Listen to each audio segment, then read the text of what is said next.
Fala galera, bem-vindo a mais um Demian Maia Podcast. Quem não assinou o canal ainda assine, ative o sininho. E hoje a entrevista tá demais, a entrevista com o gênio do marketing digital, o Érico Rocha, que não costuma dar entrevista, faz muito tempo que ele não dá uma entrevista, mas ele quis fazer porque ele é um cara que curte muito jiu-jitsu, acabou virando meu amigo. Então a gente tem o privilégio de ter essa entrevista com ele. E vocês vão ver que está um pouquinho diferente, porque o Érico tem todo dia de manhã, às 7h47 da manhã, no Instagram dele, uma live. E a gente fez essa live com eu entrevistando ele e gravou isso para usar como podcast. Então espero que vocês curtam. E é isso aí, assinem o canal, não esqueçam. Boa entrevista.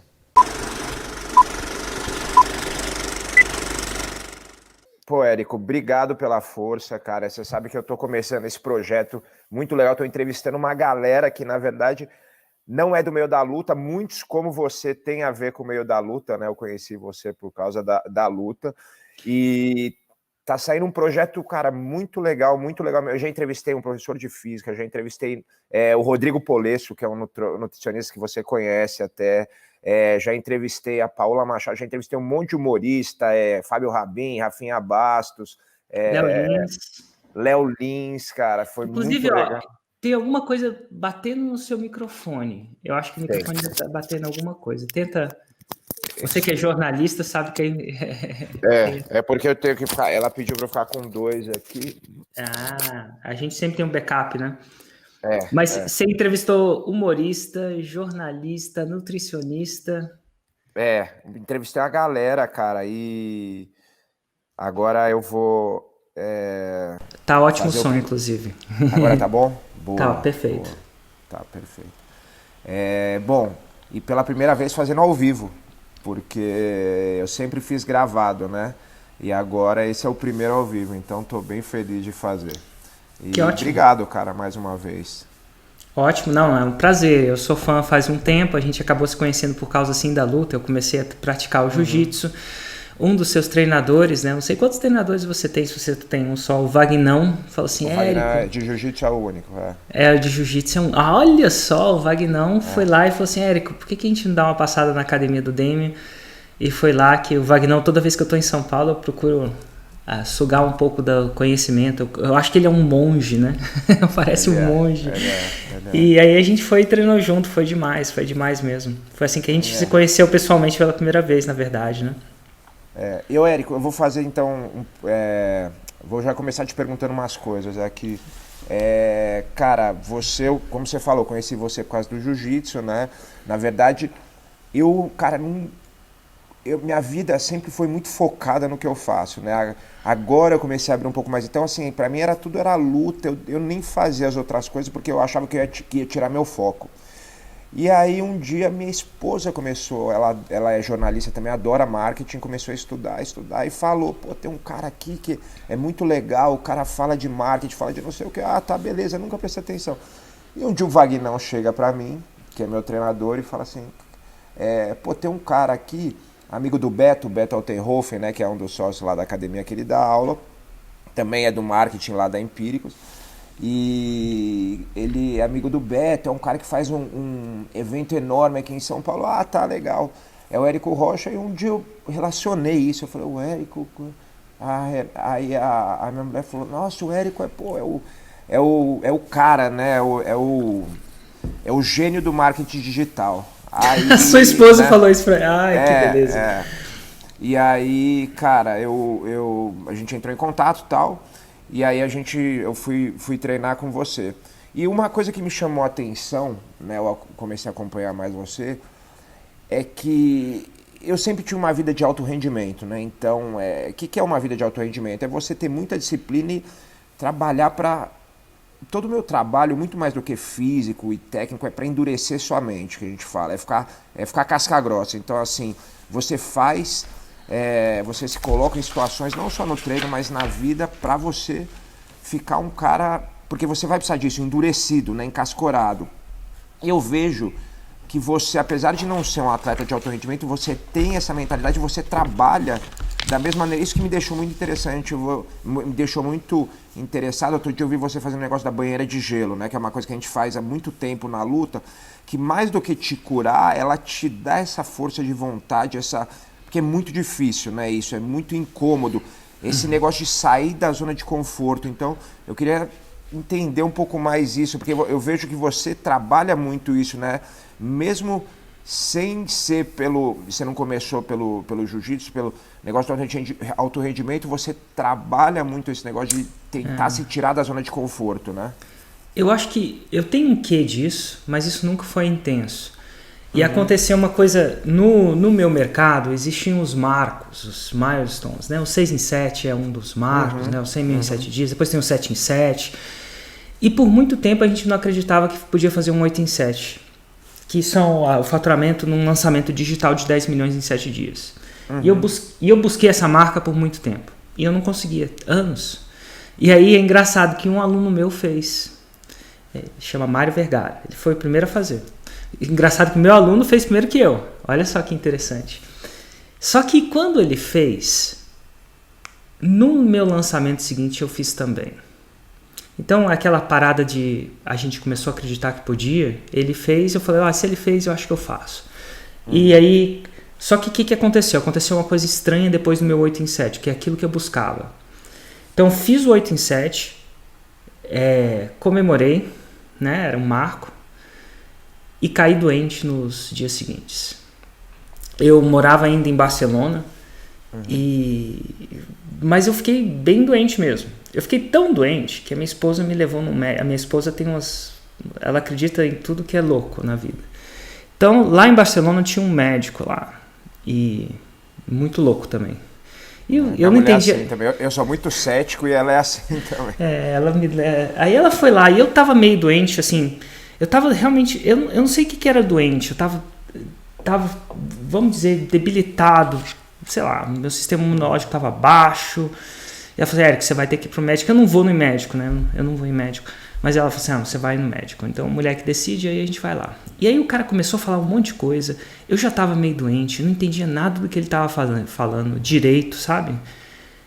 Mas ele falou que eu tinha que tomar uns soros, umas vitaminas.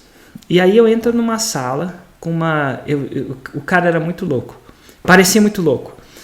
E aí tinha uma bolsa de vitamina amarela, parecendo amarelo, marca-texto, parecia uma urina. E tinha uma bolsa, eu te juro por Deus, uma bolsa de vitamina azul marca-texto. E o cara começou a botar vitamina. Não começou, né? Eu dei autorização, né? Começou a botar vitamina, aquela vitamina e tal. Ele começou a falar dos negócios dela. Enfim, era uma coisa que demorava cerca de 1 hora. E aí eu cheguei e. Chega uma hora que a enfermeira troca as bolsas e tal. Ela pegou e trocou a bolsa. Eu falei assim, nossa, que louco. Aí eu perguntei para a enfermeira, e você? Você também segue essa filosofia desse médico? Você toma essas vitaminas também? A enfermeira virou para mim e falou assim, eu não, você tá maluco? Eu falei assim, caramba, tem esse cara enfiando essas coisas fosforescentes na minha meia. Enfim, no final das contas a vitamina era boa, eu fiquei melhor. Só que naquele dia eu descobri que eu não estava preparado fisicamente para aquilo. E pode parecer que não. E aí eu comecei, a partir daquele 8 em 7, eu falei assim, eu preciso me preparar fisicamente. Então como é que eu estava? Eu estava gordo, né, com uma massa, gordo no sentido não de super obeso, mas eu tinha, tinha uma cintura muito grande. Eu falei assim, eu preciso me preparar. E aí eu comecei a pensar, eu preciso endurecer minha mente, porque... E aí comecei a procurar fazer exercício, na época comecei a considerar meditar, na época eu comecei a considerar meditar, e aí uma coisa foi puxando a outra, foi puxando de exercício, eu passei para o cross, que era um exercício mais intenso, da meditação, comecei a meditar mais tempo, e aí eu descobri que eu precisava preparar minha mente para não cair doente depois de grandes conquistas. E foi assim.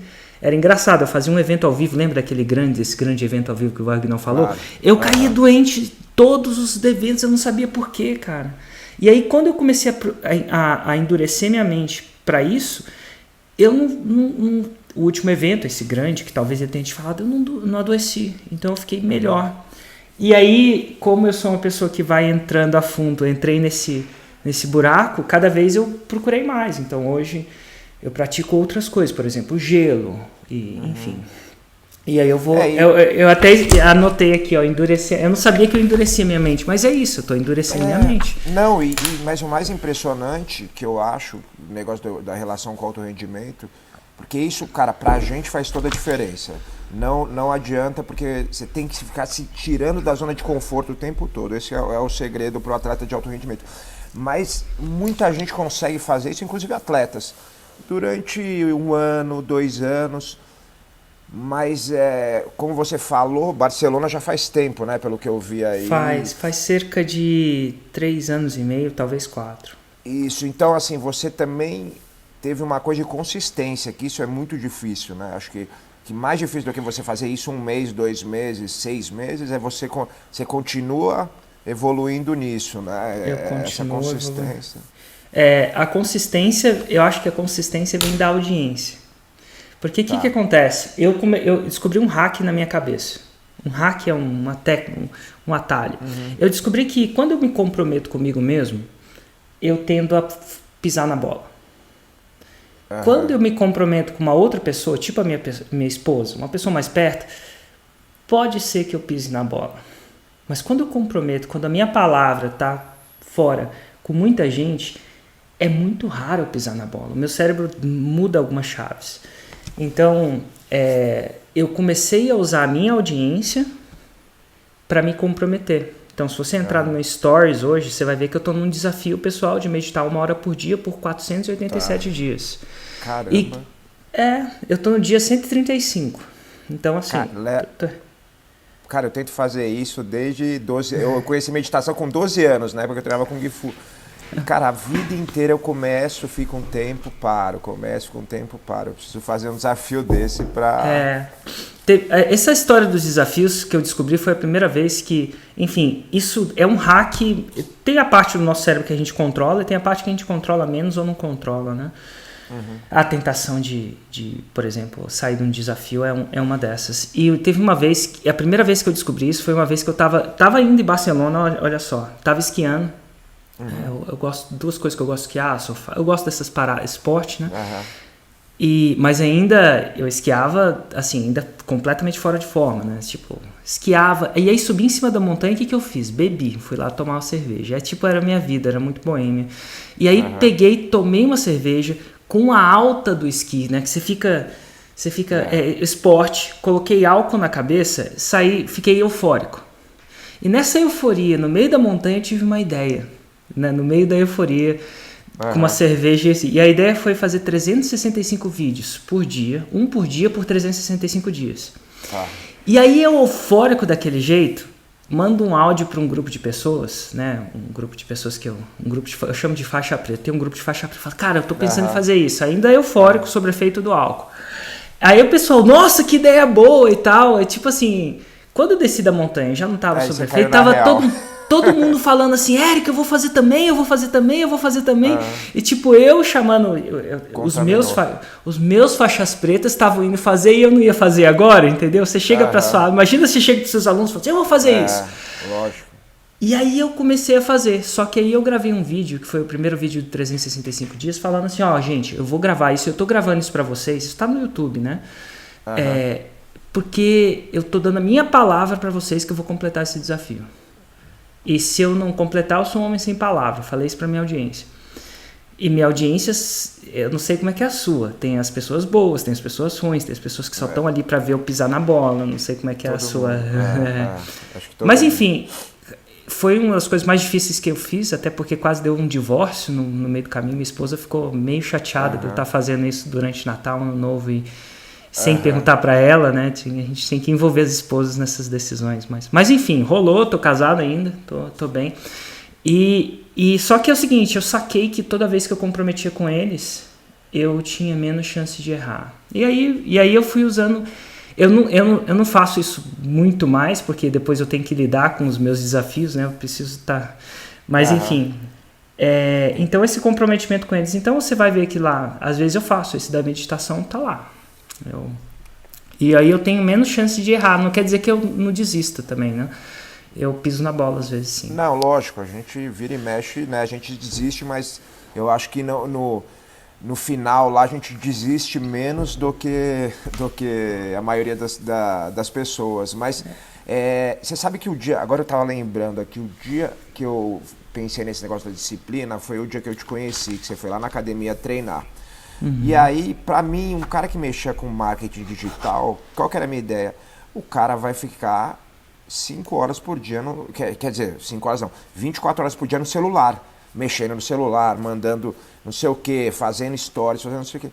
E aí você chegou, a gente, pô, oi Érico, tudo bem e tal, te conheci, você foi, o Vagnão foi também. Tava o Alex até, né, que é um grande amigo e treina na academia, o Alex Atala, que é chefe, e a gente, vamos fazer um treino ali no octógono. E aí você fez um stories rápido subindo e eu já falava, pô, a profissão dele, ele vai fazer o tempo todo, ele vai mexer no celular o tempo todo, né? Cara, e o que me impressionou foi que a sua disciplina, você encostou o celular depois desses stories, você se concentrou no momento, você treinou, fez o treino inteiro, a gente terminou, ficou conversando lá um tempão, aí a gente foi lá pro banheiro se trocar tal, você não encostou no celular até pegar o celular para chamar o Uber para voltar pro hotel, e no fim o Alex até te deu uma carona tal, mas aí eu falei, cara, e a minha visão era o quê? Eu vejo as pessoas o dia inteiro no celular, isso é uma coisa, é um controle que eu tenho muito grande, por exemplo, eu chego em casa, a partir de tal hora eu não encosto mais no celular, só dou uma olhadinha antes de dormir para ver se alguém mandou uma mensagem, mas eu tento ficar com a minha família, e é uma coisa que você tem que fazer isso propositalmente, é difícil. De manhã eu acordo, eu só mexo no celular na hora que eu vou sair de casa, entendeu? Então eu acordo, tomo café, leio, tenho minha rotina lá, e tento não mexer, porque se você mexe aquela tal coisa, a sua agenda vira a agenda do outro, né? Então você já começa a resolver problema, então eu tenho algumas regrinhas, mas eu vejo que ninguém se coloca regrinha, né? O pessoal deita e fica lá 1 hora da manhã no celular com aquela luz azul na cara e atrapalha o sono e você vai perdendo rendimento em tudo na sua vida. E eu tinha certeza que você ia ser esse cara, porque eu falei, cara, é o trabalho dele, ele tem o direito de fazer isso. E você me surpreendeu imensamente com esse cara, não sei se você tem algum controle disso, mas cara, você fez um stories entrando, que foi super legal tal. A gente começou a treinar e você só mexeu no celular depois de tudo. Você não terminou o treino e foi mexer. Isso é proposital? Isso é uma coisa que você pensa? Como é que é? Não é orquestrado, não. Acho que naquele dia eu estava muito feliz, porque podia me parecer, eu estava meio me controlando, porque eu conhecia o Vagnão, né? A gente treinava por causa do Beto. Eu conhecia você e não conhecia direito o Atala. Eu já tinha encontrado o Atala algumas vezes. E também sou muito fã do trabalho do Atala. Vi aquele documento, desde aquele documentário do Netflix, do Shakespeare. Eu tava me controlando lá pra não encher o saco de vocês demais, eu acho. Mas assim, ao mesmo tempo, cada vez que eu encontrava o Vagnão, eu aprendia alguma coisa que eu levava do tatame pra vida. Ele tem, o Vagnão tem umas paradas que ele fala alguma coisa antes do golpe, do movimento, do drill, e eu falava, eu gravei vários conteúdos sobre sacadas que eu tive com o Vagnão que tem nada a ver com jiu-jitsu, né? Levava às vezes a gente leva da vida pro tatame, do tatame pra vida, e pra mim ali era uma oportunidade única, sabia-se lá quando eu ia fazer isso de novo, e então isso deve ter contribuído muito, muito mesmo. Agora, muito em relação a não pegar o celular, eu não tenho nenhuma disciplina, nenhuma coisa assim. Ele tá livre ali, eu posso pegar ele a hora que eu quiser. Só que muitas coisas do que eu faço não combina, né, com o celular. Então, às vezes, eu entro na banheira de gelo com o celular dentro dele para fazer o stories. Do ponto de vista mais documentativo. Lógico, do trabalho, lógico. Mas não combina junto. Ele dá pau, entra de água. Então tem muita coisa que não combina. Então é raro. Eu não tenho uma disciplina de pegar ou não pegar. Mas assim, uma coisa que eu aprendi, aí tá aí. Uma coisa que eu aprendi com essa jornada de meditação é focar, uma coisa de cada vez. Eu falo isso pro meu filho o tempo inteiro. Eu acho que é a única coisa que, se você chegar pro meu filho, o que eu mais falo? Assim, meu filho, uma coisa de cada vez. Então aquela hora eu tava lá com vocês, tava lá com vocês. Agora eu tô aqui com você, eu tô aqui com você. E eu acho que Presente. eu tô presente. E às vezes eu tô no celular, eu tô muito presente no celular, né? Mas eu me incomodo mais com as pessoas no celular do que comigo no celular. Engraçado, né? A gente sempre se incomoda mais com os outros, né? Eu me incomodo muito, assim. Então, assim, eu fico tentando controlar isso. Mas eu não tenho não é nada orquestrado, não. De quanto tempo eu gasto, quanto tempo não. Até porque teve um tempo atrás que eu não uso computador. Uhum. Então, faz quase 3 anos, eu vou chamar quase 3 anos, pode ser 2, tá? Que eu não tenho computador. Quer dizer, eu tenho computador, a gente está num computador aqui, mas eu só uso esse computador como para essa coisa especificamente. Entendi. Então, quando eu viajo para os Estados Unidos, eu não levo computador. Então, eu gerencio todas as minhas empresas do celular. Tá. E a razão disso é que me proíbe de fazer qualquer coisa, né? Então, o que eu tenho que fazer? Se eu só gerencio do celular, eu não posso fazer. É difícil de fazer do celular, né? Escrever. Então, isso é um processo que eu uso para treinar o meu time. Então, não tem como eu fazer muito. Então, assim, o celular é super presente para mim, mas, assim, quando eu tô no celular, eu tô no celular. Quando eu tô com você, eu procuro estar com você, nem sempre eu consigo. Quando eu tô tomando banho de gelo, eu procuro tomar banho de gelo. Quando eu surfo, eu surfo. Quando eu tô no jiu-jitsu, é jiu-jitsu. É raro eu misturar as coisas. Tá. Você sabe que eu queria perguntar um pouquinho da sua história e depois perguntar também do marketing digital, né? Que eu acho que tem um monte de gente que quer saber também. Certo. E aí eu vi aqui que você morou em Londres, trabalhou no JP Morgan, aí só que você tinha uma rotina de trabalho muito puxada e ganhava super bem, mas não estava motivado. E aí, procurando um caminho para sair disso, você pensou, vou empreender e tal. E aí, inclusive, tem uma história até que se cruza aqui. Eu tenho um grande amigo meu, Marcelo Garcia, que você deve conhecer lá dos Estados Unidos. Acho que é o maior lutador só de jiu-jitsu. YouTube. Ele é sócio de um cara, do Josh, e o Josh é muito amigo do Tim Ferriss, né? Eles são muito amigos. O Josh vai até Josh Waitzkin, que é um campeão de xadrez. Foi o Josh que montou o site do Marcelinho, inclusive, de jiu-jitsu, né? Que é como se fosse um xadrez, porque ele é campeão de xadrez e tal.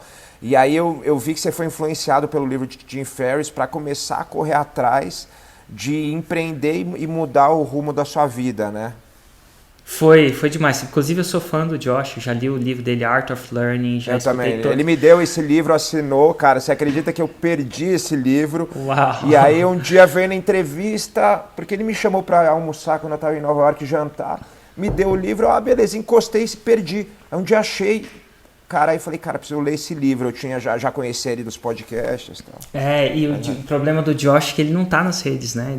Ele às vezes dá uma entrevista. Então, infelizmente, como consumidor do conhecimento dele, é difícil de achar coisas. Ô, Érico, né? deixa eu te contar uma história. Eu fui para Nova York ano passado e mandei mensagem. Josh, queria te encontrar, porque eu li o livro, não sei, o ano retrasado. Cara, ele tava morando na Costa Rica, no meio do nada. Aí o Marcelinho falou, é muito difícil falar com ele. Ele me respondeu o e-mail. Mas aí ele vai para Nova York, ficar 3 dias, volta, então é bem difícil encontrar. Então, ele tá aprendendo um foil, né? Que é um surf com uma asa embaixo. Isso. Enfim, mas o livro do Tim Ferriss foi um tapa na minha cara. Trabalho 4 horas por semana. Na época, minha esposa ri de mim, porque eu li o livro, né? Acabei saindo do banco, empreendendo, procurando essa resposta. E ela fala para mim que esposa sabe a verdade, né? Tudo que a esposa... É verdade, a tradução da verdade. Ela fala assim, depois que você lê esse livro, você passou a descansar 4 horas por semana. E é verdade, porque na vida do banco, quando eu ganhava bem, meu filho, minha vida era, eu vou trabalhar, ganhar muito dinheiro para não ter que trabalhar. Era isso, porque eu queria sair do trabalho. Trabalho para mim era isso. Engraçado que... Acho aí que a depois maioria das pessoas, né? Enfim, era o meu sonho. E aí eu fui trabalhando, aí eventualmente eu compro o livro, peço demissão, vou seguir meu sonho, que era empreender. Tá. E aí quando eu sigo meu sonho, eu descubro minha paixão, que eu amo fazer. Né? E ela fala que por causa disso eu descanso 4 horas por semana, mas a verdade é que hoje eu não preciso mais trabalhar mesmo, né? Meus rendimentos, minha renda passiva é bem maior do que eu gasto, também não gasto tanto assim. Mas, e ao mesmo tempo eu trabalho bastante nesses projetos, nessa live. Eu tô aqui às 7h47 da manhã com você, é tipo entrar no banco, né? Entrava às 7, agora eu tô entrando às 7h47, só que agora é por opção. É porque faz meu coração cantar. Isso é muito bom nesse sentido. Mas foi esse livro foi... Eu fico imaginando o que seria a minha vida se eu não tivesse lido o livro. Porque foi ele que me deu a coragem de pedir demissão. Por quê? Porque eu saio desse... na época que eu estava meio deprimido, né? Não queria acordar de manhã cedo. Eu não sei se eu estava... Em Londres isso, né? Em Londres, Que o clima já ajuda também na depressão, né? Já ajuda, pouca luz, né? Eu ganhava bem, ganhava em um mês o que meu irmão mais velho, formado da Unicamp, engenheiro de satélite lá, ganhava em um ano. Não de satélite, perdão, engenheiro elétrico, que trabalhava numa empresa de satélite, né? Tá. Então, assim, eu estava ganhando bem, só que não estava feliz. Não queria acordar, o relógio tocava, não queria acordar. E sexta-feira começava minha vida até o sábado. Então, assim, princípios de depressão. Como diria, eu falo, estava cometendo suicídio em gotas. Tava muito feliz. E aí aquilo vai acumulando. E aí eu pensei, cara, eu preciso sair disso. Aí eu vou num curso de desenvolvimento pessoal, muito louco lá. Esse curso muito louco. Naqueles cursos muito loucos de Londres, o cara fala assim, você tem que jogar o chapéu do outro lado do muro e dar um jeito de pegar. Né? Então você não... Eu descobri que naquele curso que eu queria mesmo era empreender, né? Mas eu não estava empreendendo. E aí, bom, enfim, quando eu saio da parada, eu não tinha coragem de pedir demissão. Tinha coragem, ganhava muito bem. E aí, quando eu li no livro do Tim Ferriss, ele me falou, eu li uma passagem, na verdade eu não li, eu escuto, né? Eu sou meio disléxico para ler.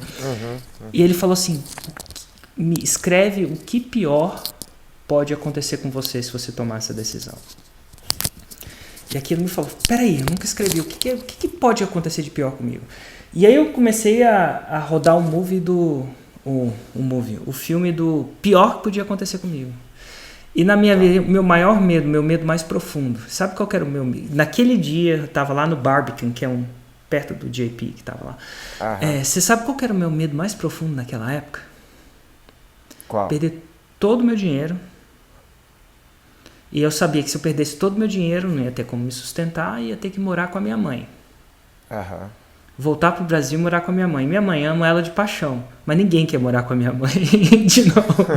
Minha mãe tem as regras dela lá, muito louca. Tá? Até hoje ela quer que eu preste concurso. Né? Amo de paixão e não quero morar com ela, entendeu? Tipo isso. Quero visitar e tal, não quero morar. E eu falei assim, mas mesmo assim, aquilo que era o pior que eu, não sei... problemas modernos, morar com a mãe, né? Porque eu sabia que se eu perdesse tudo, ela ia me dar casa e comida. E ela ainda tinha condições de fazer isso, ainda tem. E eu pensei, cara, mas espera aí, esse é o que pior pode acontecer. E o que pior pode acontecer se eu ficar? E aí eu lembro que eu falei, se eu ficar, eu vou passar 10 anos, os próximos 10 anos, por exemplo, fazendo o que eu não gosto para me tornar quem eu não quero. Eu prefiro esse risco. Aí eu comprei o risco, fui lá, subi, depois de ler esse livro, chamei meu chefe e pedi demissão. Então, essa foi o começo de tudo. Né? Então, esse livro me deu um insight, olha só que interessante, e esse um insight me deu coragem de fazer aquilo que eu mais temia de fazer, que na época era pedir demissão. Né? E imagina se eu não tivesse lido o livro, imagina se o time não tivesse escrito aquela uma... A gente tem momentos de encruzilhada na vida, né? E a minha vida...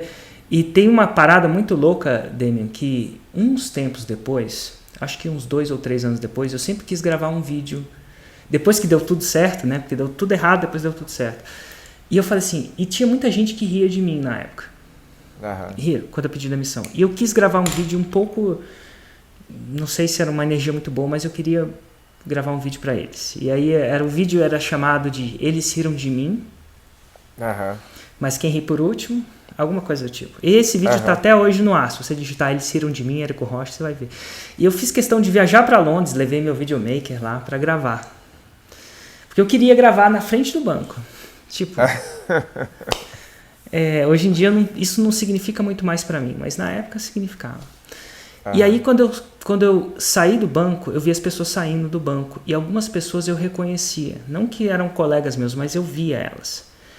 E depois de tanto tempo elas estavam lá. E aí no momento aquilo eu comecei a querer vomitar, tipo, embrulhar, não é tão forte assim, mas eu comecei a passar mal. Aí o Leandro Aguiar vira pra mim e falou assim, Érico, tá tudo bem? Eu falei assim, cara, não tá tudo bem, vamos dar uma volta. E eu dou uma volta. E aí ele falou assim, Érico, o que aconteceu? Você quer ainda gravar esse vídeo? Eu falei assim, não, cara, é o seguinte, naquele momento, quando eu vi as pessoas saindo do banco, eu vi o que ia ter acontecido comigo se naquele dia eu não tivesse tomado aquela decisão. E aí eu falei, cara, foi por pouco. Sabe, entender? Quando você vê, foi por pouco. Por muito pouco, eu não ler o livro, não tomar aquela decisão, provavelmente eu ia estar passando, eu ia ter aquela vida, nada de errado com aquela vida super íntegra, os caras ganham dinheiro de forma honesta e tal, mas não era feliz naquilo. Mas será que não desculpa, será que claro. não, às vezes, se não fosse o livro, seria outra coisa também? Você não acredita nisso? Eu acho que a gente nunca sabe, né? Se não fosse o livro, fosse muita coisa. Nunca sabe. Mas é verdade, podia ter sido. E ao mesmo tempo, cara, era tão difícil esse momento pra mim. Era um paradigma muito grande. Na época, quando eu converti o meu salário, porque a Libra tava louca, tá? Ainda eu ganhava, cara, eu ganhava 85 mil reais por mês. Caramba. E largar tudo, né? Eu tava largando. E o meu mercado era um mercado muito pequenininho. Precificação de todo mundo conhecia todo mundo na City, que a gente chamava. Então, assim, eu largar era meio que eu cometer um suicídio. Eu não sei se eu ia conseguir recuperar, ou se eu não ia conseguir recuperar naquele nível. Pode ser, eu acho que eu não ia esquecer tudo mas eu ia ter que voltar para construir esse... Porque muito do que acontecia era a reputação de você ter a confiança de um cara segurar a onda lá. Então, entendi, você vai perdendo e você vai ficando esquecido, né? Vou ser conhecido como o cara que saiu. É tipo, você marca uma luta e você desiste. O cara para marcar uma outra luta, ele não é que não... Você demora para aquela reputação. Eu não sei, era a história que eu fazia na minha cabeça, sinceramente. Né? Eu acho que a gente faz as coisas muito pior do que elas realmente são. Mas eu lembro que antes de pedir a demissão, minha perna tremia, né? A perna tremia igual do Pica-Pau nos desenhos animados. Eu nunca entendi por que a perna tremia, medo, mas era um medo involuntário de tremer a perna. Mas enfim, adrenalina. Eu nunca senti aquele medo na minha vida de novo. Ainda. Me diz uma coisa, é aí que você abre a Pro Leilões e começa a mexer com o mercado imobiliário? Você já investiu em imóvel ou não? Isso foi em Londres, foi no Brasil? Então, pois é, a minha ideia, lembra, era ganhar dinheiro para não ter que trabalhar. E aí eu comprava imóveis. E aí eu comecei a comprar imóveis em leilão, prática que era muito normal em Londres, mas não normal em Brasil. Por quê? Porque você comprava um imóvel meio embaraçado, e aí você desembaraçava e, enfim, você comprava por metade do preço, imóvel em leilão no Brasil. Mas na época eu não tinha ideia, não. Quando eu pedi demissão, não tinha ideia. Eu pedi demissão, no outro dia arrependi, aí tive medo, arrependi. Foi rápido, hein? Foi rápido, foi uma noite. Aí eu voltei pro meu chefe, pedi para despedir da missão, o meu chefe não aceitou. Falou, agora ele falou, vira homem, vai. Ele não falou com uma palavra, ele não falou para me machucar não, mas ele falou. Aí eu fui, aí eu falei pra Juju, vou arrumar outro emprego. Relaxa que eu fiz uma cagada, mas eu vou arrumar. Ela falou assim, Érico, vamos tirar 3 meses de férias. E aí eu fui visitar um amigo meu lá em Lausanne, que tinha uns amigos na Europa. Aí fui visitar E aí no meio dessa viagem de férias, que era, eu tive a ideia de fazer o Pro Leilões. Falei assim, nossa, se eu inventar uma coisa, eu não vou ter que voltar pro banco. Aí a primeira coisa que me veio à cabeça foi assim, cara, eu vou começar a ensinar as pessoas a comprar imóvel a baixo valor de mercado no Brasil, que ninguém fazia isso, né? E aí veio a primeira ideia do Pro Leilões. E aí deu certo? Deu não. Eu voltei, era janeiro. Cara, eu pedi demissão no comecinho do ano, não sei exatamente o dia. Mas aí voltei, era até o final do ano, dezembro, já tinha tido a ideia nos primeiros meses, né? Eu tinha vendido 4 mil reais dessa base de dados, não tinha vendido nada. E aí eu descobri que eu não sabia marketing. Eu achava que isso no Brasil? Isso na verdade, eu ainda morava em Londres. Mas você fazia o Pro Leilões Brasil, eu chamei meu irmão Hugo.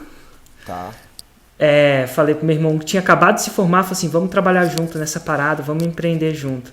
Minha mãe flipa, minha mãe fala assim, Érico, seguinte, você quer estragar a sua vida, você estraga sozinho, meu irmão. Mas, pô, o seu filho já estava prestando concurso, minha mãe ama concurso.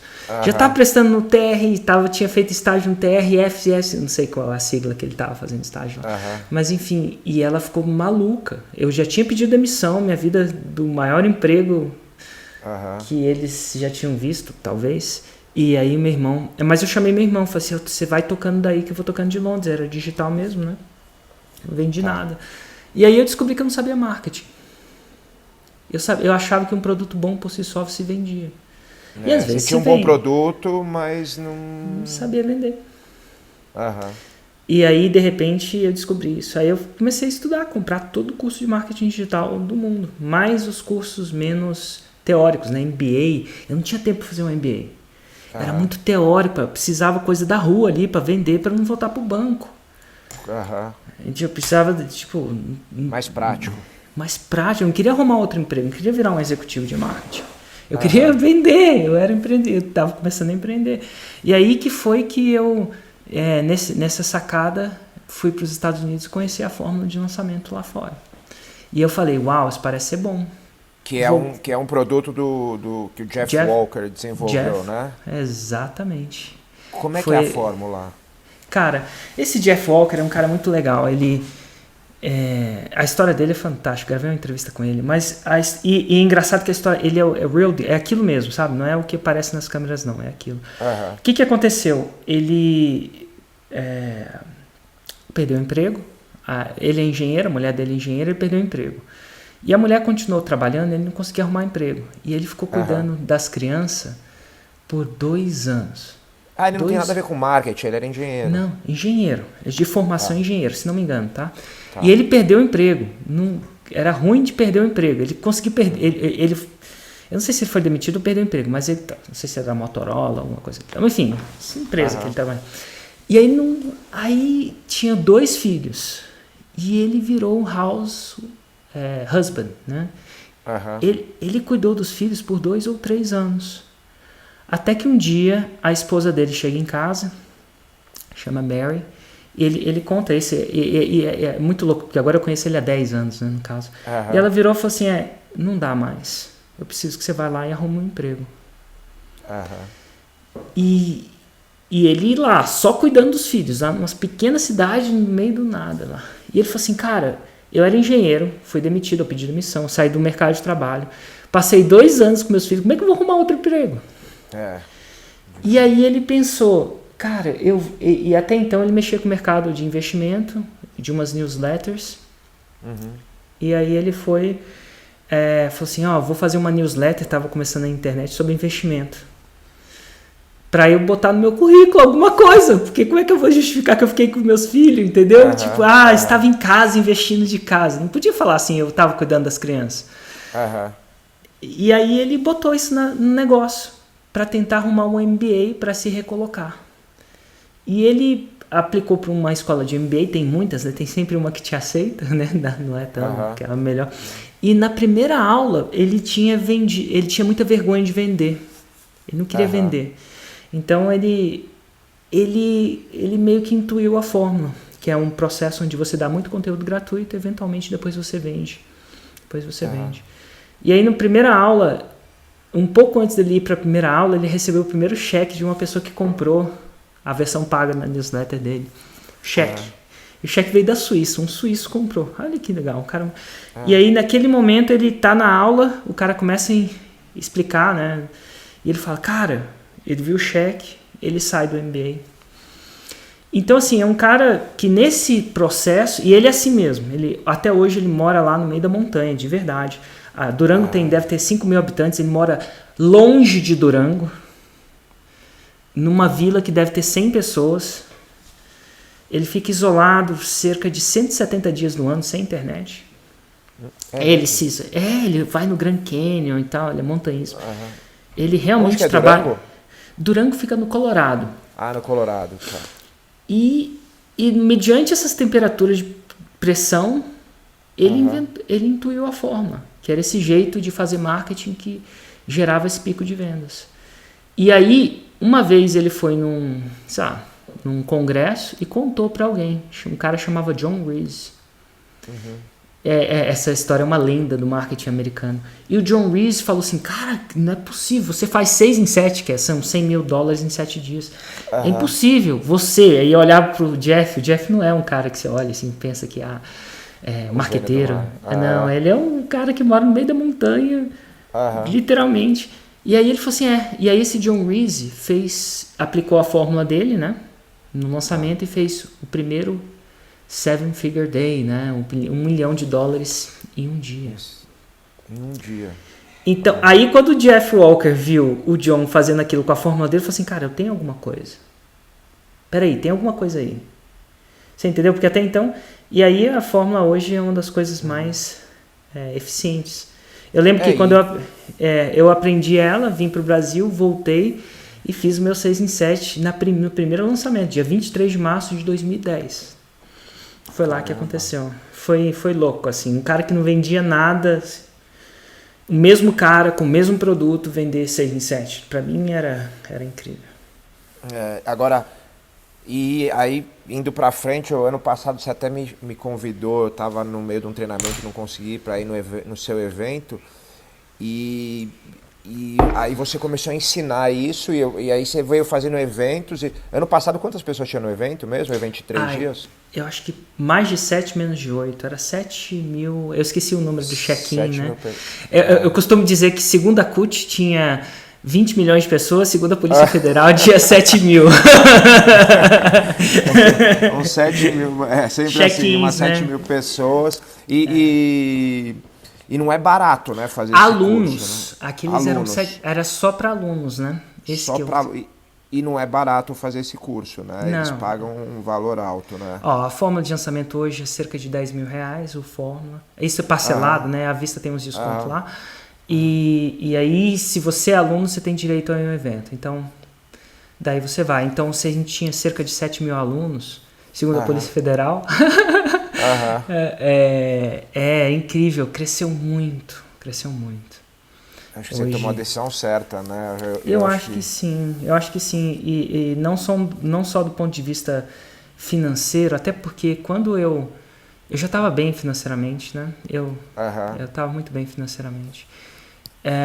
Mas hoje em dia eu faço o que faz meu coração cantar, de novo. Realmente eu curto fazer isso. Hoje eu tenho equipe, então eu faço só o que eu gosto de fazer. Eu procuro delegar o que eu não gosto, né? A gente não gosta de fazer tudo. E hoje em dia é muito legal que hoje, todo santo dia, olha que legal, e é um desafio que eu faço para mim mesmo, né? Mas todo santo dia, um aluno meu, aleatoriamente, me manda um testemunho dizendo que fez o 6 em 7. E eu posto esses testemunhos no meu canal de Telegram. Então, todo dia, eu falo todo dia para não... É quase todo dia, porque às vezes eu esqueço, eu também sou humano, às vezes, para não dar divórcio, eu desligo também. Mas quase todo dia eu posto um testemunho de alguém que fez um 6 em 7, né? E eu posto isso no canal de Telegram, porque agora, no começo, as pessoas não acreditavam. Então, e quando você não crê, você não vê. A gente precisa... crer para ver, né? O ver para crer, né? Mas eu acho que é mais crer para ver. E eu acho que está revolucionando um pouco esse mercado de transmissão de conhecimento. A gente chama de marketing digital, mas no fundo eu acho que eu estou dando a oportunidade de pessoas comuns transmitirem conhecimento. Isso de forma sustentável, né? Antes eu ia te perguntar um negócio aqui, mas antes só para a galera que não é dessa área. Então aí você fez o Pro Leilões só para eu resolver isso aqui na minha cabeça.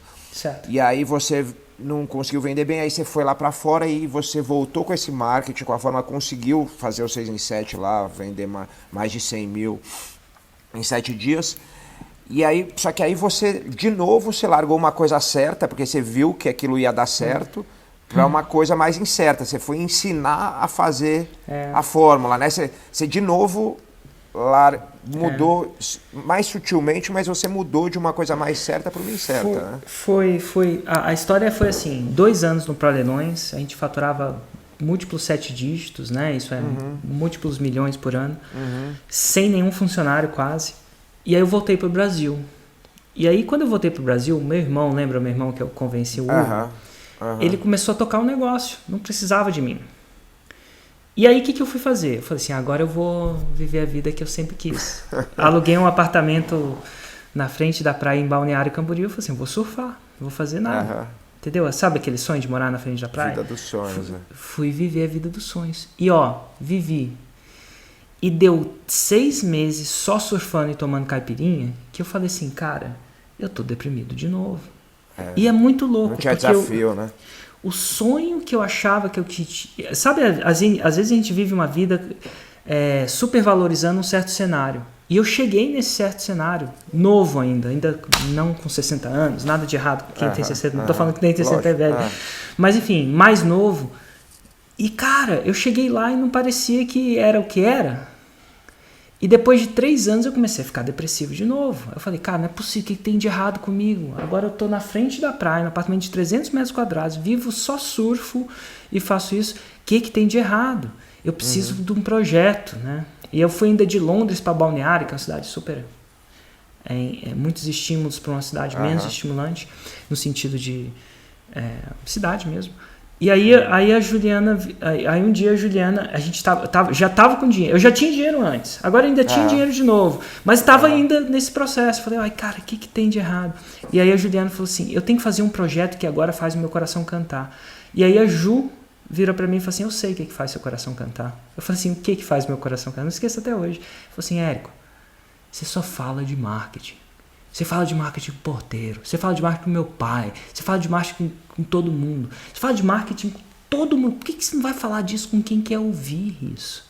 E naquele dia eu falei assim, eu preciso falar menos de marketing com a minha esposa, senão vai dar ruim. E é verdade, eu gostava muito de falar daquilo. E foi aí que eu falei assim, então eu vou ensinar a fórmula. E aí eu fiz minha primeira turma com 53 pessoas, muitas delas hoje são super, até famosas, né? Não eram conhecidas, hoje são. Quando eu falo famosas, no nicho delas, né? Não sou nada nem global, não. Mas enfim, e aí foi dando certo. Aí as turmas foram crescendo. E aí realmente ela estava certa. Eu descobri uma coisa que eu adorava fazer, né? Fazia até... sem fazer. E aí eu só comecei a levar isso de um ponto de vista mais empreendedor, né? Mais impacto, mais isso.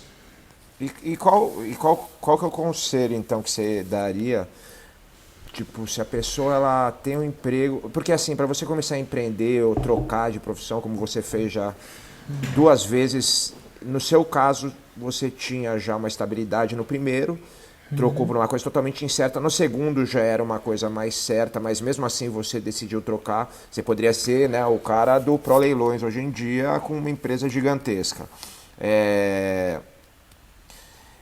Tem gente que tem essa segurança e nunca vai querer largar, mas tem vontade, vai ser infeliz pro resto da vida. E tem gente que não tem essa segurança e não larga porque acha que, putz, acha não, né? Realmente, se largar vai ter problema para se sustentar. Então, como é que você acha que tem que ser, como que tem que ser essa transição, como que uma pessoa faz isso de uma forma... Eu acho que a pessoa assim, tem que se você fosse falar para alguém, dar uma dica. Ela tem que se conhecer. Eu acho que não é uma solução que é para todo mundo, não. Eu vou falar primeiro por mim. Né, conhecendo meu histórico de tudo, desde meditação até banho gelado, até qualquer coisa. Eu só faço alguma coisa quando eu boto uma situação onde recuar não é uma opção. É uma famosa queimar a ponte. O Érico, o meu cérebro procrastinador, ele é muito forte. É forte em todo mundo, mas o meu é muito forte. Então eu tendo só... A grande sacada de mim é que me botei em situações onde desistir não era uma opção, ou era uma opção muito dolorosa. Tá. Então, à medida que eu fui descobrindo assim que funciona a minha máquina, né, máquina mais cognitiva, eu fui me colocando. Só que eu não acho que... Muitas pessoas não precisam se fazer isso. Porque elas conseguem fazer sem essa pressão toda. Então, para essas pessoas eu pergunto, dá para você fazer um negócio digital hoje só sidelines, né? Dá, claro que dá. Primeiro, porque você pode fazer de qualquer lugar, que você tem uma boa conexão de internet. Segundo, porque você pode fazer aos poucos. Então, fazer essa transição um pouco mais gradual. Total. Eu tenho... não tenho dedos nas mãos para contar de pessoas que transitaram gradualmente. Elas botavam um objetivo, quando eu faturar 10 vezes o meu salário, 20 vezes o meu salário, 30 vezes o meu salário, eu vou fazer esse movimento. Mas antes não, porque eu tenho uma responsabilidade com meus filhos, família, aquela coisa toda. Então, elas conseguiam fazer isso. Eu não consigo. E não é que eu não consigo, devo conseguir, mas não é natural para mim. Então, como é que você se move? Se você é uma pessoa que se você consegue usar sua força de vontade para fazer um negócio sidelines, né, ao lado, você deve fazer isso. Para que correr? Eu disse, para que ter tensão desnecessária, né? Evitar a tensão desnecessária. Mas eu acho que, para mim... depende da pessoa, né? Cada um funciona de um jeito. Eu preciso me botar numa situação. Então, até para postar conteúdo, eu me botei nessas situações. Só que depois eu fico... Tipo, hoje eu faço um conteúdo por dia, todo dia, quase todo dia, às 7h47 da manhã. Já tenho feito isso, eu não estou nenhum desafio para fazer isso. Virou normal para mim. Tá. Então, assim, nem tudo na vida eu preciso desse incentivo, mas é isso. A grande pergunta que eu faço para as pessoas eu considero, projeta a sua vida daqui a 15 ou 20 anos e vê se o resultado daqui a 15, 20 anos é um resultado que você quer. Porque foi projetar minha vida 10 anos que me fez ver que eu precisava mudar alguma coisa. Se a gente não projeta, a gente vai levando devagar e esquece e chega num lugar que talvez a gente não quer chegar. Mas a grande sacada é começar a observar como é que você funciona. Pensa nas vezes que deu certo alguma coisa que você fez. Como é que foi orquestrado aquilo? Foi uma tensão desnecessária? Foi isso? Foi aquilo? Então... no seu caso, pelo jeito, é na base do desafio e aí até transformar num hábito, né? Na maioria das vezes. E nem tudo eu não vivo desafios, não, porque esses desafios são realmente desafiantes para mim. Não é simples, não. Então, assim, às vezes eu falo para mim, Eric, você vai fazer isso ou vou ter que botar um desafio? Eu fico conversando comigo, né? Eu falo, opa, vou fazer sem desafio, porque dá muito menos trabalho. Eu fico me ameaçando, cara.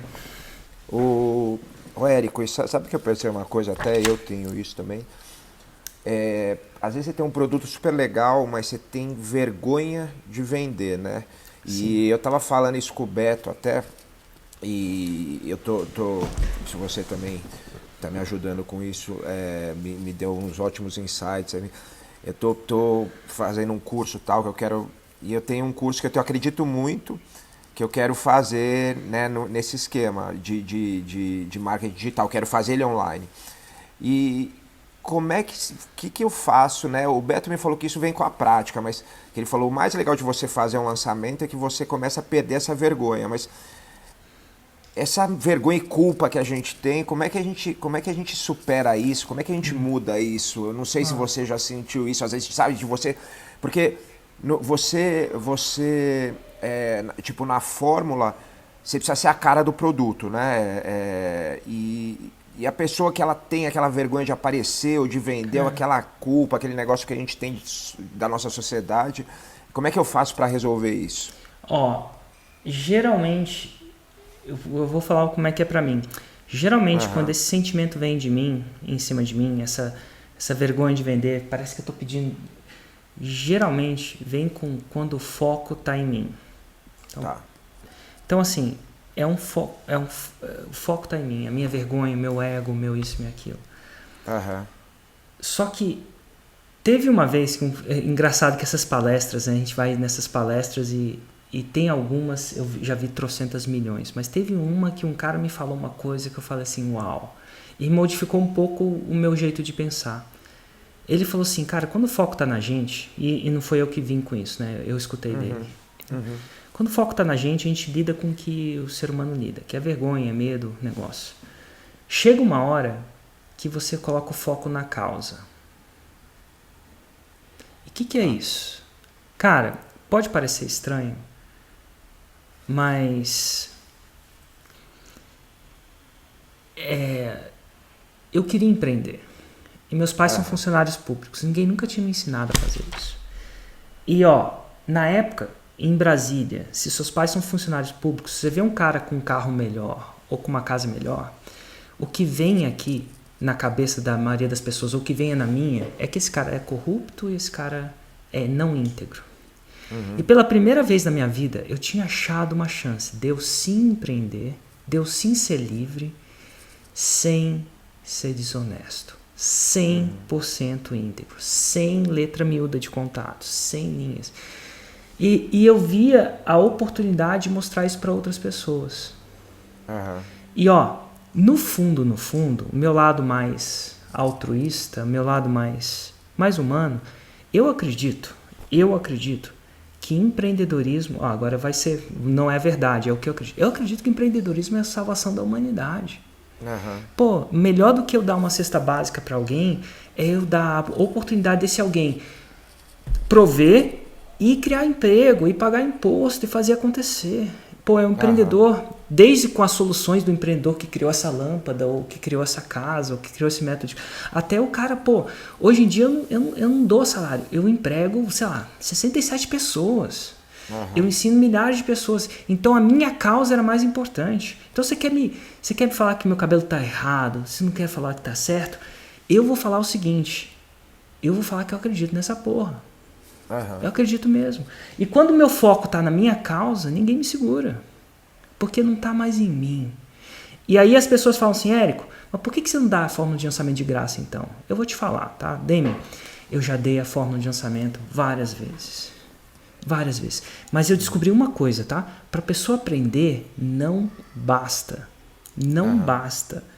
ela ter conhecimento. Ela tem que ter comprometimento.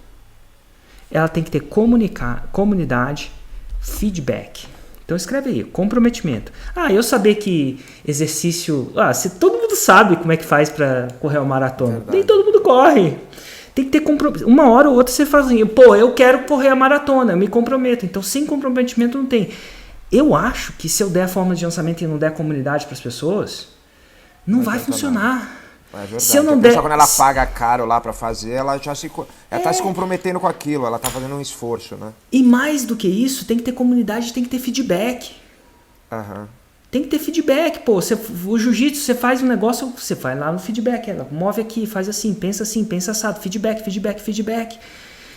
Se eu desse de graça, eu não ia ter condições de dar feedback e resolver as dúvidas dos meus alunos. Por quê? Não, e você dá muita coisa de graça, né, Érico? Eu dou. Muita coisa de graça. Talvez a maior parte do seu trabalho vem de graça, né? Se as pessoas quiserem. Só que a estrutura para eu gerar o 6 em 7 na galera tem que ter comunidade e feedback.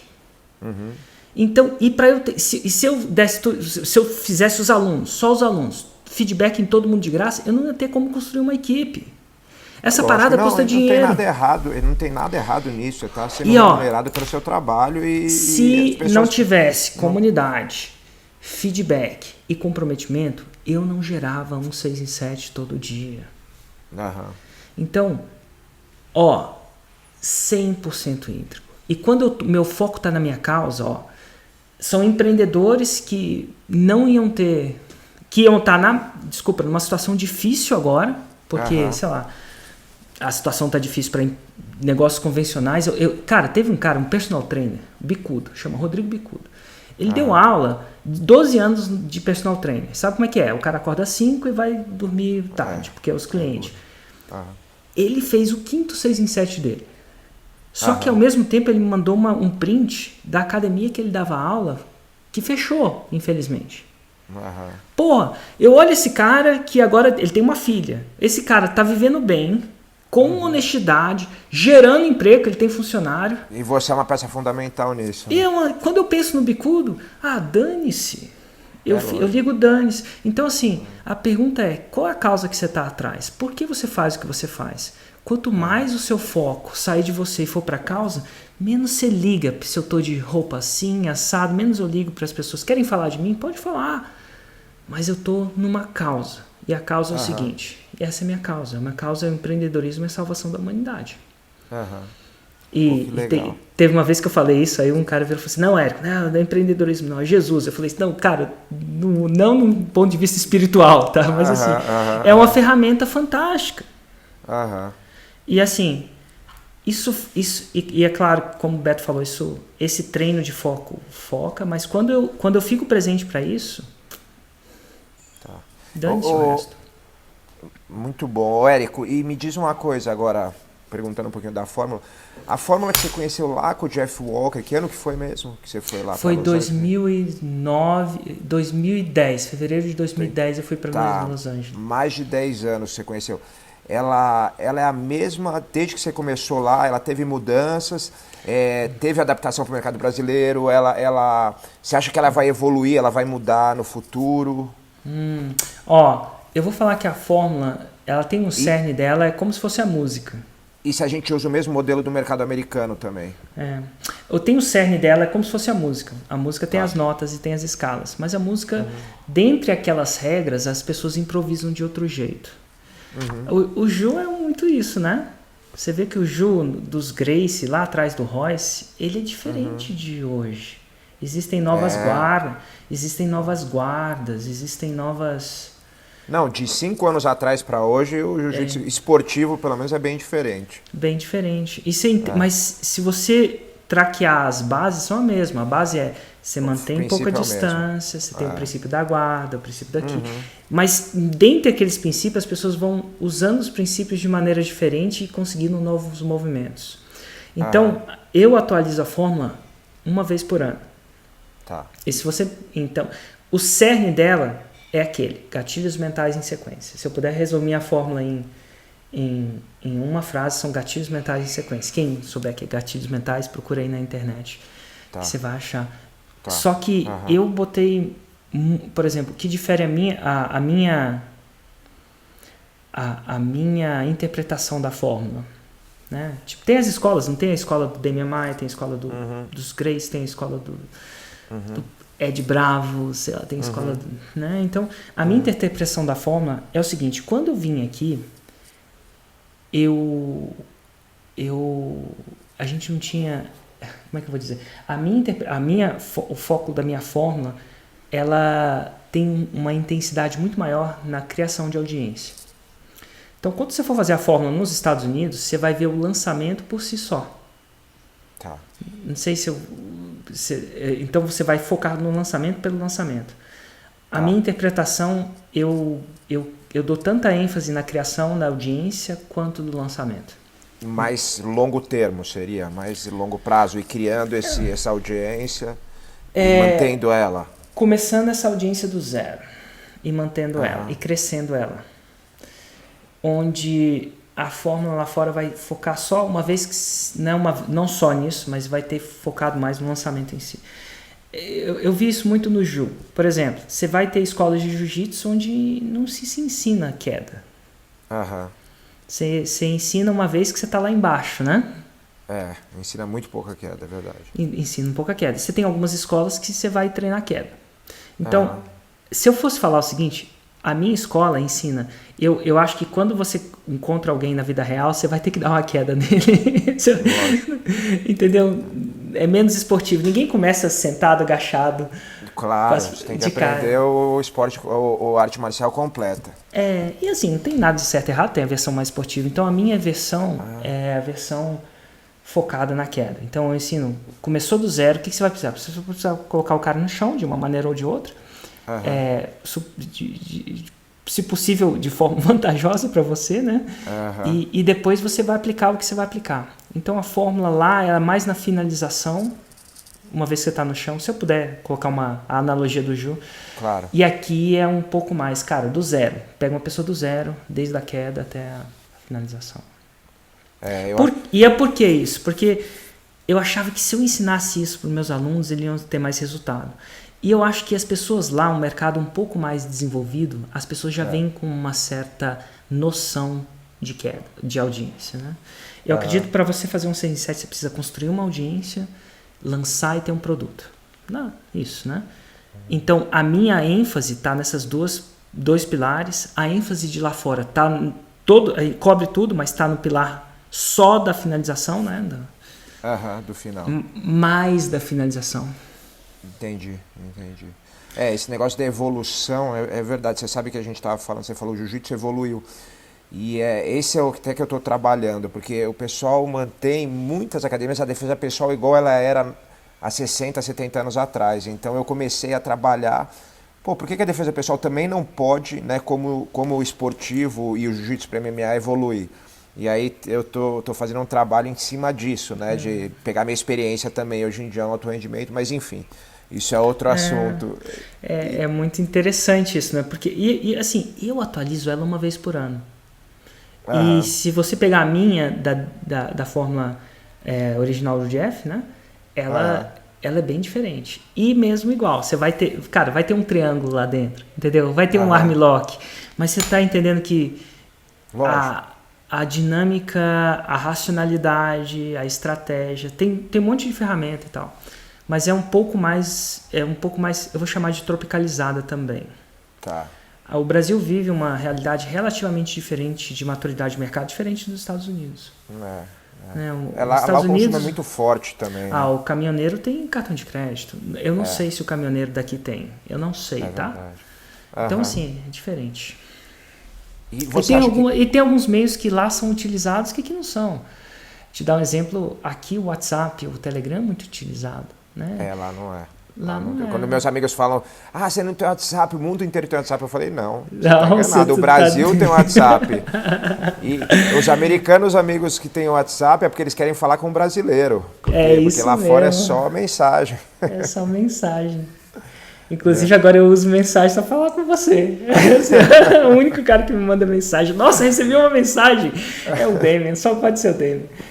O Demian e o Bradesco, né? O Bradesco me manda mensagem. Fora o Demian e o Bradesco, ninguém me manda mensagem, não. Ô, Érico, tem algum tipo de produto que você acha que não dá certo na estratégia do lançamento Eu e acho que algum que sim. dá mais certo? Ó, eu tenho... Agora, a gente fez um estudo com Aham, 1.126 alunos da forma, né? São pessoas que aham, estão no programa de mentoria. Então, a gente está com...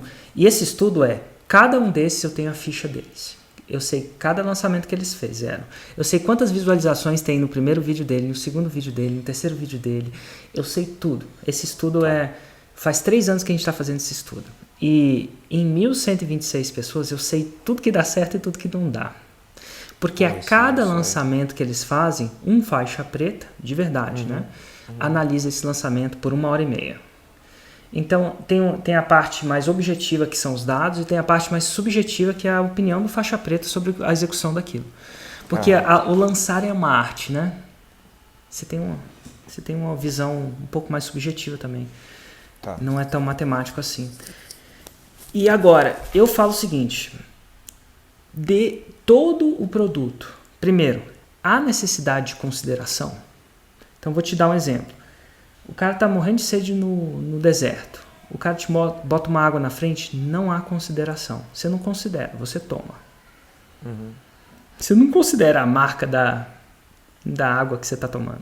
Então, não há consideração nesse momento. Então, a pergunta que você vai assim, a pessoa considera? Ou é uma coisa emergencial? Então, o que é emergencial? Quebrei o braço, é emergencial que eu vá ao primeiro hospital que vai na minha frente. Eu não vou andar 2 horas a mais para andar para um outro hospital. Eu vou. Então, se há consideração, isso é, a pessoa considera entre um e outro, e se não é emergencial, eu aplicaria a fórmula. Mas se for emergencial, e o emergencial não é agora quero emagrecer, vou emagrecer agora. Não. É uma questão de vida ou morte, não é. Alguém está considerando, eu não estou nem considerando, eu estou fazendo acontecer.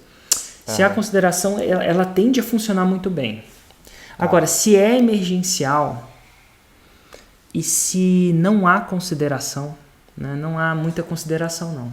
Porque a pessoa está tão desesperada ou precisando, ela não tende a funcionar. Você não tem como fazer a pessoa esperar. Mas fora isso, tende a ver. E aí a gente tende a ver caso a caso, né? Mas ele funciona melhor ainda para as pessoas se você está interessado em atingir um mercado que não está procurando o seu produto, mas precisa dele. Tá. Então, a maioria das pessoas não saem por aí querendo lançar. Elas querem fazer o 6 em 7, mas não querem... Então, assim... Que, aliás, dá um trabalho gigantesco, né? Não é... As pessoas falam, que legal, vou fazer 100 mil em 7 dias. 7 dias, já... É um trabalho gigantesco por trás disso e não quer dizer que você vai fazer na primeira vez que você tentar, né? Geralmente, em média, agora eu tenho esse dado, né? Na sétima. Na sétimo lançamento. Se um aluno mediano, mas está seguindo a fórmula, né? Se ele não está seguindo, aí sabe-se lá. Mas em média. Então tem gente que faz mais rápido. Então demora 1 ano e meio. É tipo lançar um foguete, né? Demora 4 minutos, 5 minutos, mas pô, e o trabalho que tem para lançar o foguete? Mas assim, para quem quer ir para a Lua, é isso, entendeu? Você quer uma vida assim, quer aprender. E uma vez que você aprende, você não desaprende. Isso que é o mais legal. Isso a gente vê também nos meus alunos. Uma vez que você aprende, você não desaprende. Você vai fazer o 6 em 7, quiçá até mais. Mas demora um pouquinho para aprender. 1 ano e meio, 7 lançamentos e muito trabalho. Mas assim, eu não sei nem, eu acho que até fugi da pergunta, não sei nem qual que era a pergunta original. Não, era isso, se você acha que todo produto funciona, se tem produto que é melhor, você já me falou, produto que que a pessoa pode esperar é o produto ideal, né? Um grande erro que acontece é na primeira, segunda, na terceira, a pessoa não conseguir, que é normal, né? Em qualquer esporte, né? Você não acerta de primeira, a maioria de nós não acertando de primeira. E aí você bota a culpa no esporte. É muito normal. E aí você bota a culpa no esporte, ou bota a culpa no seu mercado, no treinador, ou no seu produto, não serve para isso, mas na verdade é uma má execução ainda, ou uma execução ainda não eficiente da coisa. Então muita gente tem essa frustração e terceiriza a culpa. E assim, porque você tem a prova de que deu certo com um monte de gente, né? Então, agora eu tenho, primeiro, né? Agora eu tenho um por dia, ainda novas, uma nova por dia, pra você ter uma ideia. E agora eu tenho esses dados que a gente vê agora, não só do meu lançamento. Mas quando eu comecei eu não tinha, né? Então era pura fé. Fé mesmo. Ô, Érico, e é verdade que você não tem carro? Não, agora eu tenho. Agora eu tenho. Porque eu tinha lido isso. Quando eu voltei para... Lá na Europa não tinha, né? Na verdade, teve um tempo que eu tinha também, mas em Barcelona não tinha. Eu andava só de bicicleta. Teve uns lugares que eu tinha, tem uns lugares. Em Brasília, eu andei de Uber por uns 2, 3 meses. Só que em Brasília eu acabei sucumbindo. É um pouco mais complicado. É difícil, né? Eu acho que se eu tivesse em São Paulo eu já não teria mesmo. Mas não, agora eu tenho. Inclusive eu tenho um, minha esposa tem outro, então eu sucumbi a essa. Mas, cara, eu resisti, viu?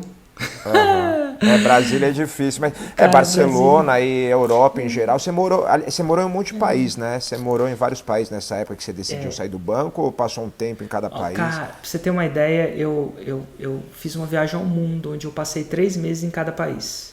Nossa, eu queria. Isso aí... Foi massa. Eu ainda vou fazer isso. É muito bom. E eu fui com meu filho, né? Então a gente foi pra Alemanha, depois foi pra Dinamarca, depois foi pra Espanha, depois para os Estados Unidos. Nos Estados Unidos a gente ficou em Califórnia. Eu achava que eu queria morar na Califórnia, mas acabou não sendo. Quantos anos ele tinha? Ele tinha 2 para 3. Tá. Tava começando a aprender a falar.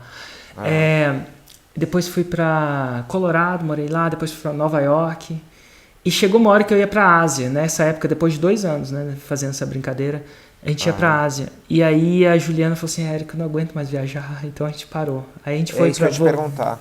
Como é que é isso? Porque parece que é o mundo dos sonhos pra todo mundo, né? Eu lembro que eu li o livro da família Schumann quando eu era moleque, os caras passaram anos viajando de barco por vários países, mas tem uma hora que você fala, não aguento mais, dá vontade de voltar, porque e você foi em lugares, lindos, né? Dinamarca, Alemanha, Espanha, Califórnia, né? Então, mas tem uma hora que dá uma cara, saudade, por exemplo, de Brasília, que é a sua cidade?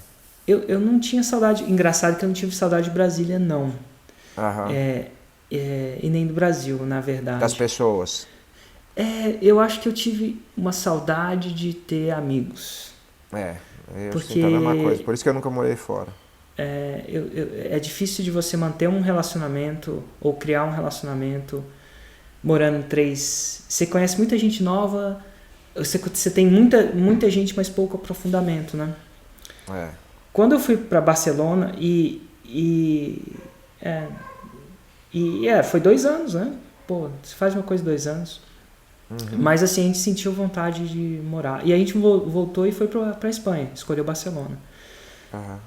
E na época, a intenção, eu falo assim, por que eu voltei pro Brasil? Eu voltei pro Brasil porque chegou uma hora no meu negócio onde eu vi a chance de expandir. Eu vi, cara, isso aqui.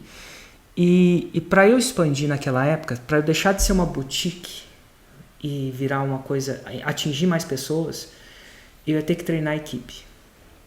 Eu ia ter que treinar pessoas para fazer o que eu fazia. Muito do que eu fazia, ou quase tudo do que eu fazia. Porque não tem como a gente... Chega uma hora... Ou você perde a vida, né? Não tem... Chega uma hora que não dá para fazer. Como é que eu mentoro 1.126 pessoas? Não tem como, eu tenho que ter equipe. Como é que eu mantenho os dados disso? Como é que eu dou feedback para 1.000 lançamentos? Esse ano foi dado... Então, eu tinha que criar... E eu não consegui me ver criando essa equipe remotamente. Era muito estressante para mim. Foi aí que eu falei com o Hugo, eu falei assim, cara, eu vou voltar pra gente criar a equipe. E foi aí que a gente alugou um escritório, acredite ou não, nunca tive escritório, né? É mesmo. A gente trouxe todo mundo pro escritório, né? Todo mundo que quis vir, mas hoje em dia a gente é quase 100%. Não agora, né? Mas a gente é quase 100% no escritório. Inclusive, você um dia vai lá pra conhecer. Eu vou, sim. E aí foi, o processo deu... Eu achava que em um ano eu ia treinar todo mundo. Agora eu tô achando que eu tô começando. Agora tá cada vez melhor, a equipe tá cada vez mais forte. Mas eu acho que vai demorar uns 2, 3 anos até eles ficarem. A gente superestima ou subestima tudo que tem aqui. A gente acha que é tudo fácil, né? A gente esqueceu que demorou anos pra gente aprender e eu tô passando com cuidado pra minha equipe. Você sabe que eu falo isso pra dieta, quando o pessoal me pergunta de alimentação, eu falo uma frase que eu ouvi uma vez, que a gente subestima o que a gente consegue no longo prazo, né, de mudar de hábito de alimentação, e superestima o que a gente consegue no curto prazo. O que quer dizer isso? A pessoa quer mudar a alimentação, ela acha que vai mudar tudo em um mês, os hábitos que ela criou durante 30 anos. Ao passo que se ela falar, não, eu vou mudar só uma coisinha, vou trocar o meu café da manhã, melhorar ele um pouquinho durante 6 meses. Aí daqui 6 meses eu vou trocar alguma coisinha que eu faço ali.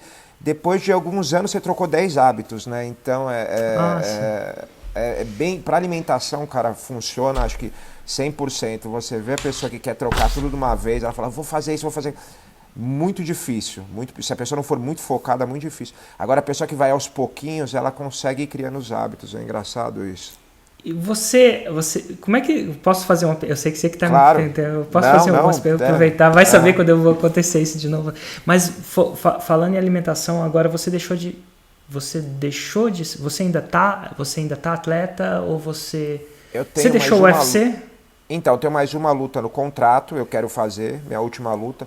Na verdade, eventualmente, Érico, até 2, porque tá meio triste o negócio de lutar sem público, né? Então, assim, se encerrar a carreira lutando sem público, vai ser um anticlímax muito grande. Mas eu deixo isso na mão do destino aí, ou Deus, ou como cada um queira chamar, para ver o que acontece. Eu tô treinando, normal, tô treinando aqui em casa, na verdade, com algumas pessoas. Hoje em dia o cara tem um tatame aqui, tem uma salinha de musculação, tem uma área de boxe, daqui a pouco até vou treinar, mas o negócio da alimentação foi justamente nessa fase de alguns anos atrás que eu tive uma infecção muito séria no ombro e eu percebi, e aí eu comi totalmente desregrado, cheguei num peso que eu nunca tinha chegado e eu falei, cara, eu sempre faço tudo correto pela minha profissão, mas e o dia que eu parar de lutar? Eu vou ficar comendo só merda e ficar, tipo, totalmente, né, desregrado com essa parte? Porque com as outras eu sei que eu sou. Falei, não, eu tenho que criar um hábito que é pra minha vida toda, de saúde, não porque eu sou atleta agora. E eu percebi isso, quando eu tinha que lutar e perder peso, eu era muito focado e, cara, não tinha problema nenhum em fazer, durante os meses que fazia. Né? Me esforçava, sofria e fazia. É a nossa vida, né? A gente é acostumado com essa, né, zona de desconforto aí. Mas a hora que passava a luta, aí relaxava totalmente, pelo menos nessa área de alimentação, não do resto. E aí eu falei, não, quando eu voltar, eu não preciso voltar totalmente relaxado, eu posso relaxar um pouquinho. E aí foi mudando isso no ponto que cara, na minha penúltima luta, eu chegar no café da manhã depois da luta e comer saudável, sabe assim? Tipo assim, não porque era um esforço, mas porque virou um hábito. Mas isso foi um processo, essa infecção que eu tive no ombro que me fez ter esse insight, que foi uma época que assim, Chegou o seu momento, a gente não sabia por que a febre ficava voltando, eu fui internado 3 vezes, era uma osteomielite, mas a gente chegou a pensar que poderia ser um câncer e tal. E aí, esse momento me fez refletir muito, né, sobre a importância das coisas e tal, e o que a gente põe em primeiro lugar. E aí eu comecei a pensar, eu preciso mudar esse hábito, E isso foi 2014, se eu não me engano, entendeu? Então faz 6 anos aí que eu tô nesse trabalho. Ainda tem muita coisa que eu quero melhorar, mas eu sei que eu tenho tempo aí, eu não preciso me desesperar, entendeu? Com certeza. Você tá com quantos anos agora, Demi?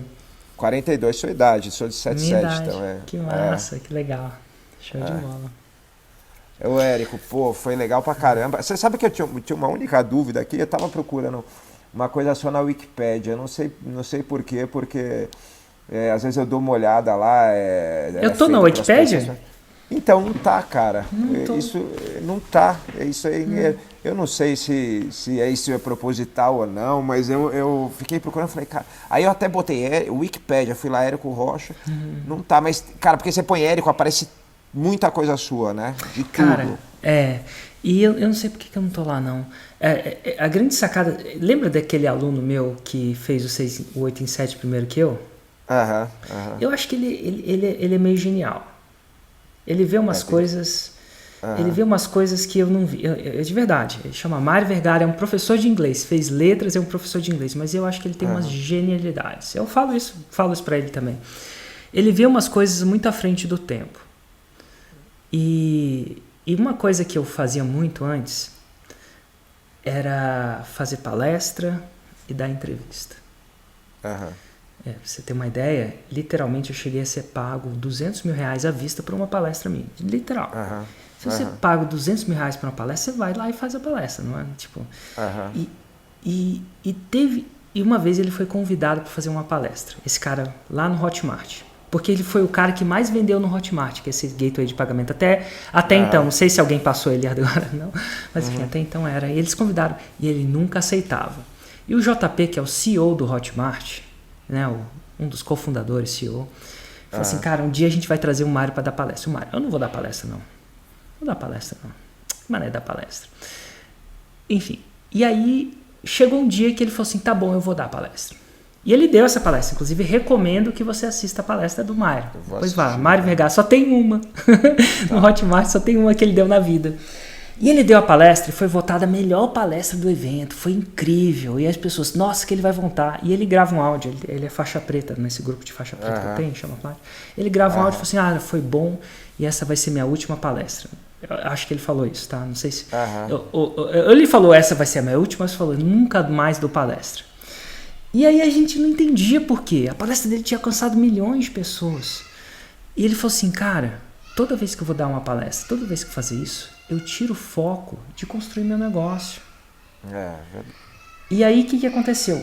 O que é que dá resultado para o meu negócio? Na época que ele falou era alguma coisa de eu fazer uma grande audiência e fazer lançamento. E quando eu foco no meu negócio, eu gasto... Cara, aquilo caiu como uma... E eu era o cara que só dava palestra, só aparecia e só fazia acontecer. E, velho, desde então, ele não deu mais palestra. E desde então, aquilo... Sabe quando o cara fala uma coisa que demora pra... Eu entendo perfeitamente. E aí cara, se você parar pra pensar, nesses últimos 3 anos, eu devo ter dado 2 entrevistas. Uma é essa, que eu dou, porque eu sou muito fã seu e é muito bom. E a outra foi pra Leda Nagler, que eu também era uma pessoa que, sabe, desde o começo eu via lá, assim, então era quase... Você sabe que eu conheci a Leda uma vez com o Fábio Gurgel, que foi meu professor, a gente foi passar um Réveillon em Búzios, eu, o Fábio Gurgel e o Rodrigo Comprido, que foi campeão mundial absoluto, na casa de um cara, e aí tava tendo uma festa de um amigo desse cara, que era um cara lá, cheio do dinheiro e tal, e ele chamava a gente pra ir, porque ele tava fazendo festa a semana inteira que ia ter o Réveillon lá. E tava lá a Leda Nagli, acho que se eu não me engano, tava o filho dela também, o Duda. Você falou isso, eu lembrei, eu ouvi. Nossa. Mas você sabe que o negócio do... Cara, caiu como uma luva, você falou, é exatamente o mesmo processo da luta, assim, que eu falo, que é o mais difícil hoje em dia pros moleques, com a quantidade de distração que tem. Hoje em dia, graças a Deus, se eu quiser dar seminário, eu dou seminário praticamente todo dia o ano inteiro em vários lugares e ganhando bem. Mas e muita gente que entra no UFC e ele não consegue perceber isso, mas isso vai tirar o foco do que eu tenho que fazer, que é treinar. E aí a pessoa fala, pô, mas eu tô treinando aqui 2, 3 dias, não vai fazer diferença. E você não tá ganhando nada pra treinar, né? Você vai ganhar lá no futuro. E aí o cara fala, não, por que eu não vou dar um seminário lá, ganhar não sei quantos mil e dar um seminário? Pô, eu vou ali, passo um fim de semana. Só que isso, por mais que seja, pô, eu chego, tiro... Então eu não... É uma decisão que tem que ser tomada conscientemente o tempo inteiro. Para mim não é fácil, porque eu adoro viajar, adoro dar seminário. E hoje em dia, se eu quiser, eu vou, né? Até com esse negócio de pandemia, eu cancelei agora, eu tô para voltar, mas tinham 13 seminários, 11 na Austrália, que eu nunca fui. E eu sempre sou chamado para fazer uma tour. Eu tenho vontade de conhecer a Austrália. Mas eu falei, agora passou a luta, eu vou. E aí eu marquei, cancelou por causa da pandemia, mas... você tem que ter essa prioridade que ele falou muito clara. E quanto maior o dinheiro e maior a exposição, mais difícil fica você escolher, né? Isso sem falar os outros eventos, você é convidado, um monte de coisa. É aquele negócio de saber dizer não, né? Isso o Wagner me ensinou muito. Ele fala uma vez, você tem que aprender a dizer não. E é muito difícil mesmo. Muito louco, né? E é tentador. Eu lembro que uma vez que o cara me chamou para essa palestra, eu já estava na época que eu não fazia. E aí, eu falei para o Granville é um cara que cuida das minhas paradas. Falei, Granville, fala que é 200 mil. Porque se falar que não faz, a pessoa fala que é 200 mil. Aí o Granville me liga e fala assim, cara, é 200 mil. Eu falei, cara, daquele dia eu fiquei até curioso, tá? Que cara quer me pagar 200 mil pra uma palestra? Eu fiquei curioso. E fui lá e fiz essa palestra de curiosidade. Mas se não me engano, foi a última paga que eu fiz. Então, assim, foco. E o Mário, lembra o cara que fez o 8 em 7? O que é o Mário? Mário vive em Londrina, num apartamento. Ele tem a família dele, a coisa mais importante pra ele é a família, com os filhos dele, com os gatos. Tem 5 gatos de moletom. E eu fico pensando, cara, tinha uma genialidade nisso. E desde então, pra mim... eu posso fazer uma página de Wikipedia?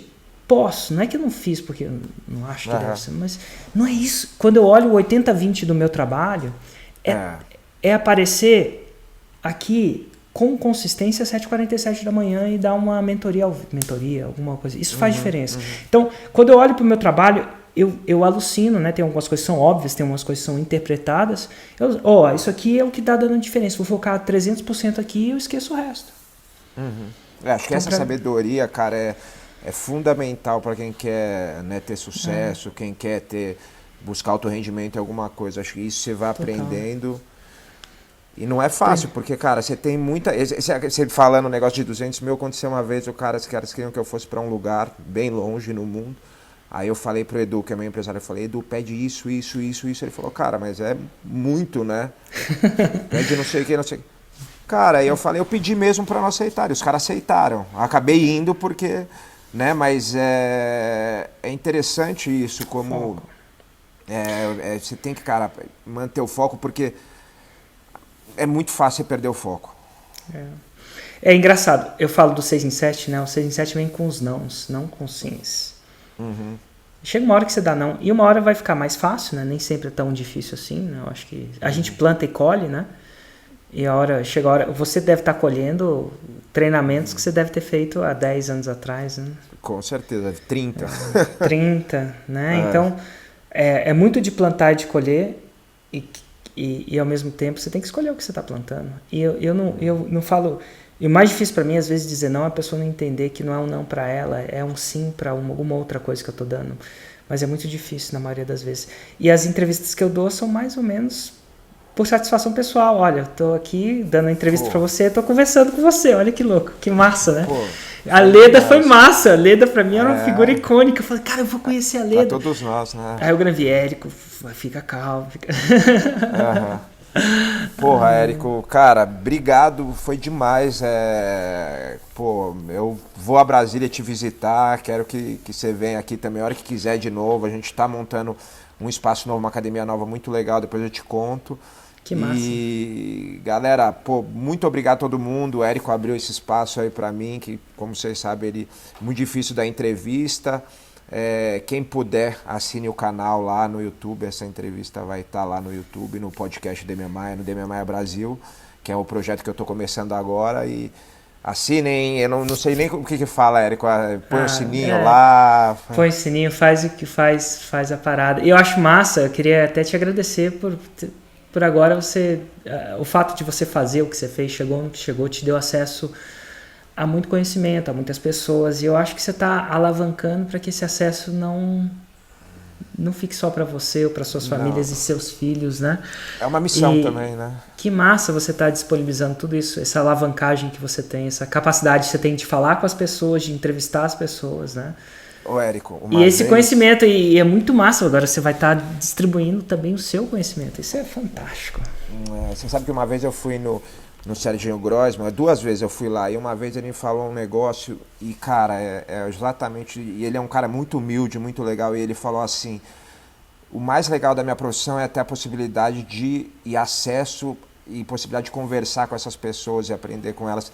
E eu saquei isso, eu falei, cara, a luta me deu acesso e possibilidade de conhecer tanta gente legal, tanta gente interessante, que eu não quero jogar isso fora, eu quero, bater papo, não sei o que, e botar isso pro mundo aí, é isso. Que massa, né? Que massa mesmo. Bom, Demi, obrigado pelo privilégio e valeu pela participação aí no seu podcast. E galera, vamos lá, vamos ver. Vamos seguir o Demi, vamos ver as próximas pessoas que ele vai entrevistar, deve ser muito legal. Valeu, Érico. Brigadão, viu? Abraço, cara. Tchau, tchau. Valeu, abraço, tchau.